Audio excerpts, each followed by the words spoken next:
Hello, everybody. Welcome to the Buckeye Weekly Podcast. I am Tony Gerdeman here many times, more often than we've been seeing in the past. Here with Kevin Noon. Kevin,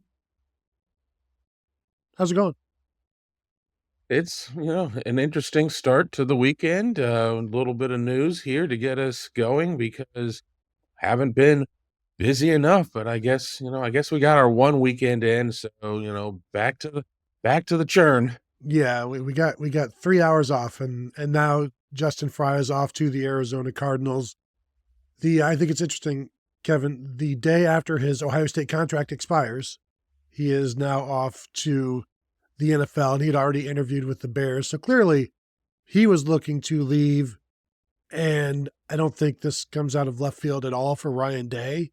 So you would think that they're going to Ryan Day will be able to hit the ground running with potential replacements. And before we get into that, and I know people are going to want names, it's really early, but I can tell you Ryan Day has a list of names and has probably already talked to a handful of those guys on the list.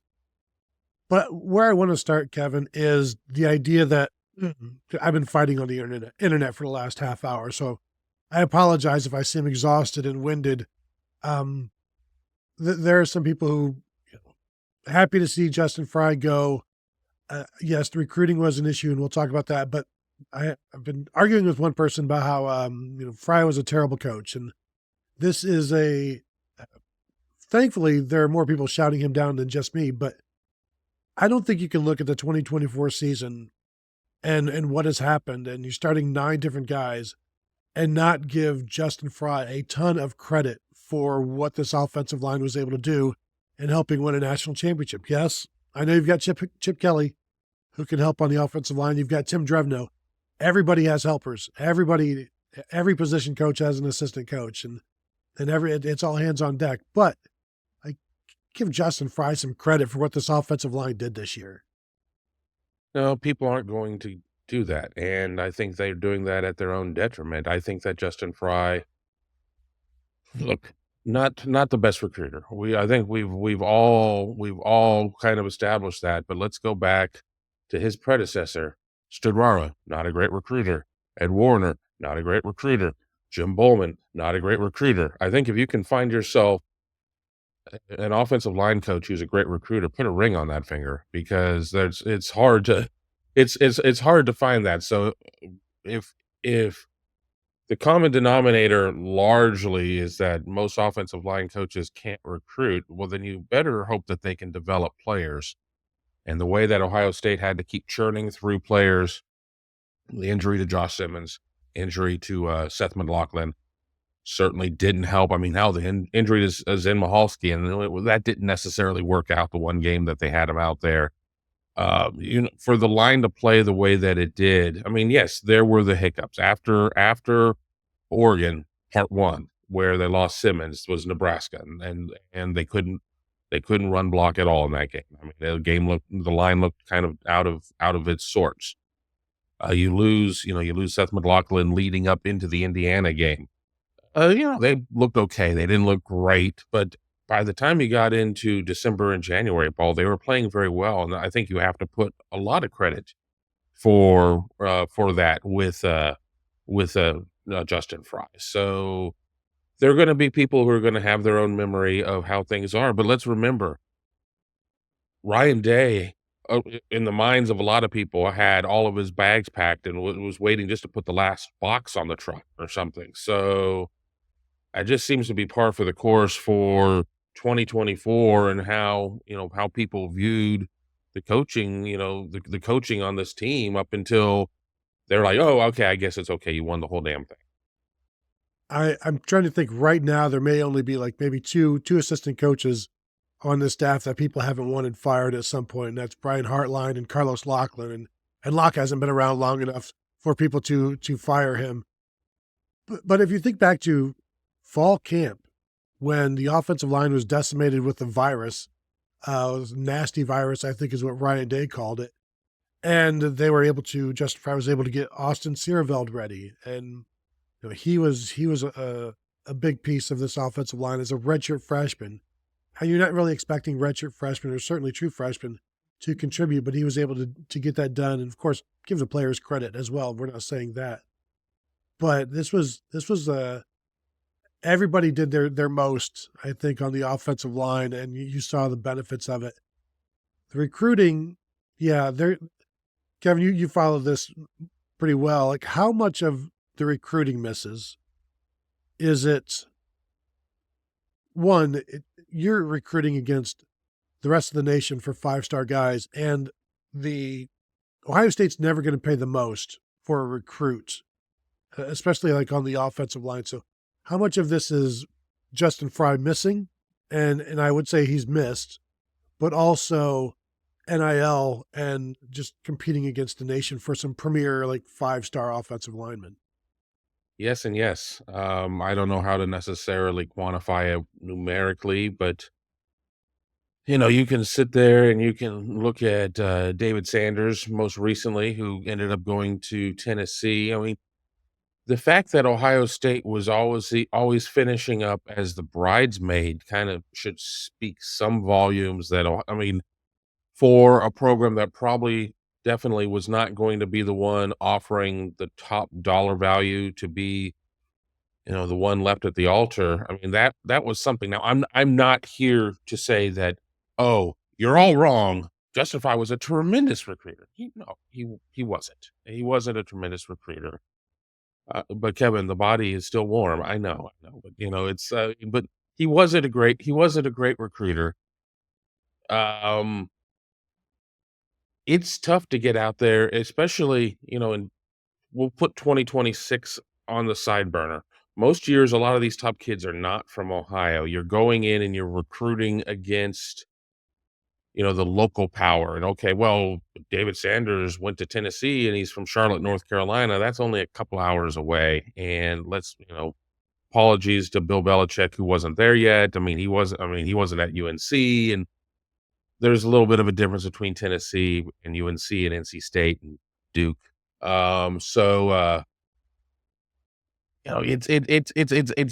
It's difficult because you're trying to go in and land these guys out of the state of Texas, these guys out of the state of Alabama, these guys 90 minutes out of Athens, Georgia, and it's not easy. And I think would people have been less pissed off if Ohio State wasn't a finalist, like a final finalist, one of two, on so many kids? I think in some ways, in terms of just the way that people view things, I think it would have probably helped Frye's narrative a little bit more, not to be the guy getting there so close. I mean, it was kind of like in 06 and 07, Ohio State making the BCS championship game twice, and everybody like losing their head over that. I mean, obviously 06 was kind of, we know what that was, but I want to jump back to 2026. Ohio has so many top Ohio offensive linemen.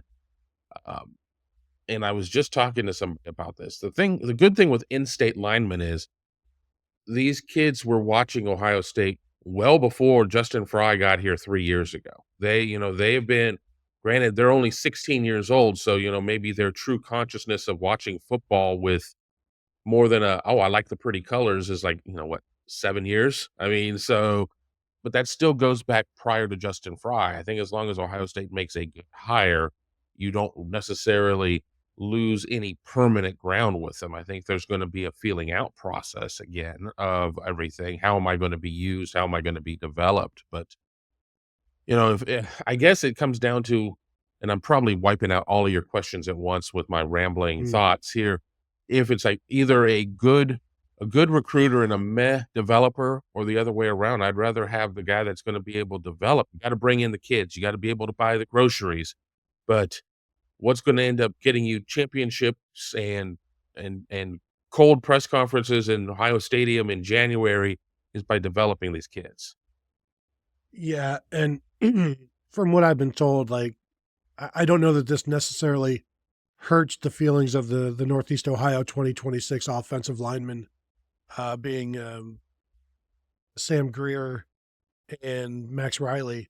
So this isn't necessarily bad news. And we saw Adam Guthrie from Washington Courthouse at the championship celebration. I saw him there, and they seem to be having a good time. So you think there's not a lot of time with the 2026 guys, but like you said, they've been Ohioans for a while, so you'd like to think that you'd get the benefit of the doubt, but you got to get things moving and get them introduced to the new coach and build that relationship and hopefully if you're Ohio State they hit a home run with that like first meeting. But again, a lot of these guys are still coming to play for Ryan Day. Caleb Downs went to Alabama to play for Nick Saban. Who was the safeties coach at Alabama? Like nobody knows. Even Alabama fans are like, I The don't world know. may never know. The world may never know. So the head coach still has a lot of sway. And it will be interesting because finding an offensive line coach that can recruit and can develop, is that a unicorn? Like how many of them are there? We've never really seen one at Ohio State, and now you've got a pretty good class in Ohio that you've got to lock down and then develop. And I'm with you. You'd much rather have the development aspect, especially with the portal being a thing that you can go do. And maybe like I thought Justin Frye did as well as you could do in the portal with Josh Simmons and Seth McLaughlin. And, not that I'm not going to say he developed Seth McLaughlin, but he certainly helped develop Josh Simmons and took him from a right tackle at San Diego State to an NFL left tackle. I saw a mock draft yesterday with him going like 12th overall. So, and not from some Joe Blow, but like a real Joe Blow.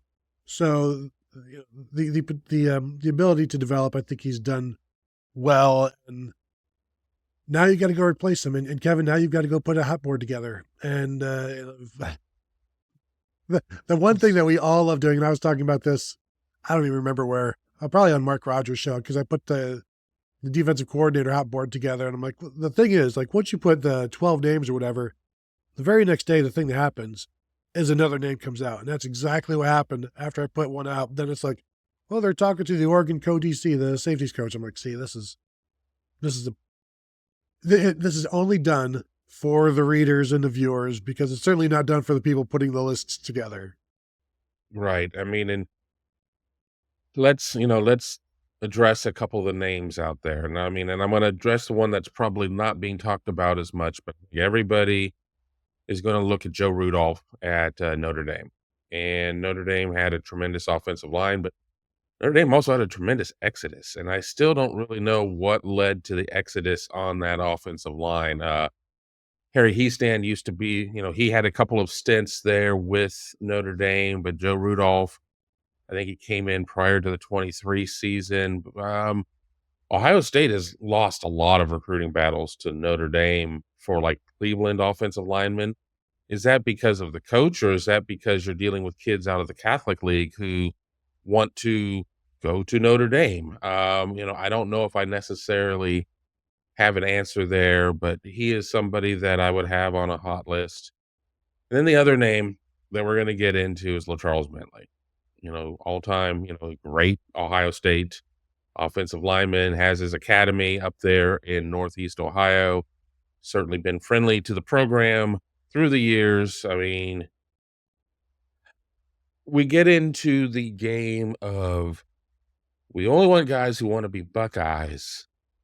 And, so he fits that. He played in the league. He understands this. He understands that. But he hasn't been doing this.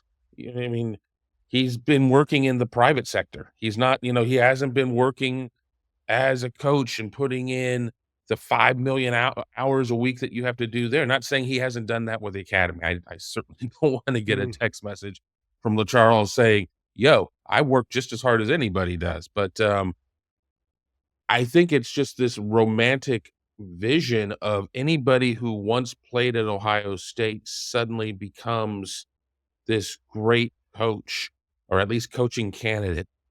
Chris Spielman should be the head coach. Mike Doss should be this. I mean, bring back Kenny Guyton to do this. I mean, I understand that it comes out of a love of, these are the guys that we rooted on, whether it was 2 years ago or 22 years ago. But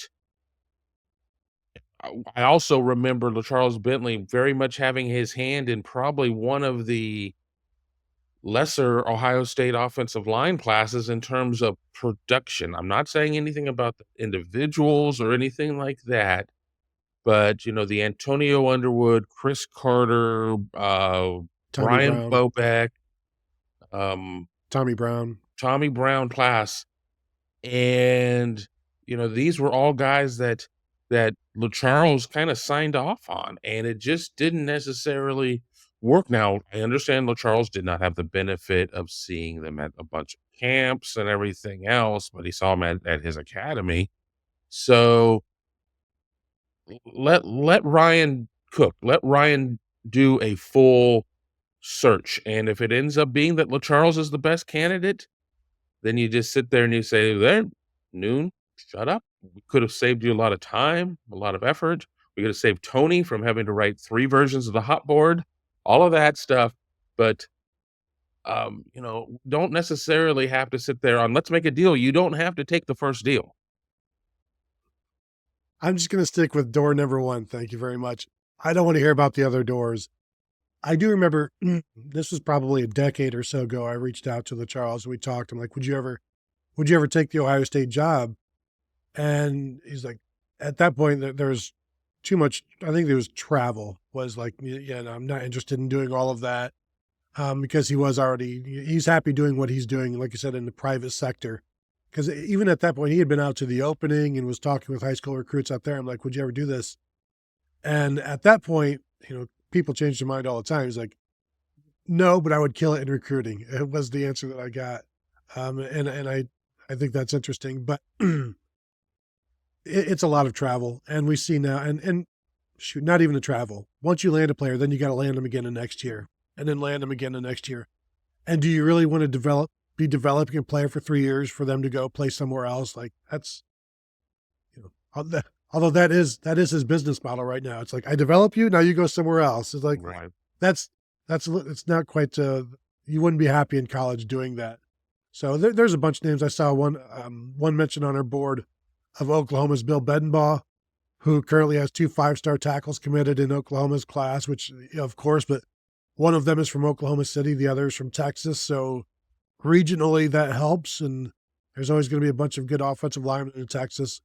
So I do wonder how much Ryan Day has already reached out to potential replacements, because again, I don't think this was out of the blue for Day. And this to me feels very mutual for Day and for Justin Frye, because Day's not been overly praiseworthy of Frye's recruiting. He got a small raise, I think the smallest raise of the assistant coaches recently. So there's been, you know, a little bit of a fire lit to like, hey, this isn't good enough as on the whole. But certainly the job he did as an offensive line coach for the 2024 team, that's going to be remembered. So anything else before we go? No, I can't think of anything. I've got something to do tomorrow afternoon, so let's just plan on somebody else moving on or something at that point, just to make life crazy. Yeah. No, Kevin, don't even put that, unless it's somebody saying, yes, Ryan Day has hired this person. That's fine. It's called the reverse, you know, jinx. So if I do that, then nothing will happen, and I can go check out our great sponsor, one of our great sponsors, Grateful Griddle. You're heading out there to Standardized Brewing, is that correct? I am. Gonna meet with the Grateful Griddle folks and some other, I believe, Buckeye Huddle subscribers. So if you'd like to meet Kevin out there, have at it. Where is this at, Kevin? This is up in Lewis Center, and that's about all I know. I'm going to just plug it into Waze, and I might have to leave tonight from Pickerington to get there, but you know, I'm looking forward to it. All right, so there you go. We want to thank you all for tuning in. If you're watching on YouTube, go ahead and hit that thumbs up. We would appreciate it. Hit the bell to be notified. Subscribe to the channel if you've not yet done so. And continue to find us at BuckeyeHuddle.com. First month, just $4.99. Thank you all for tuning in, and we'll talk to you guys later.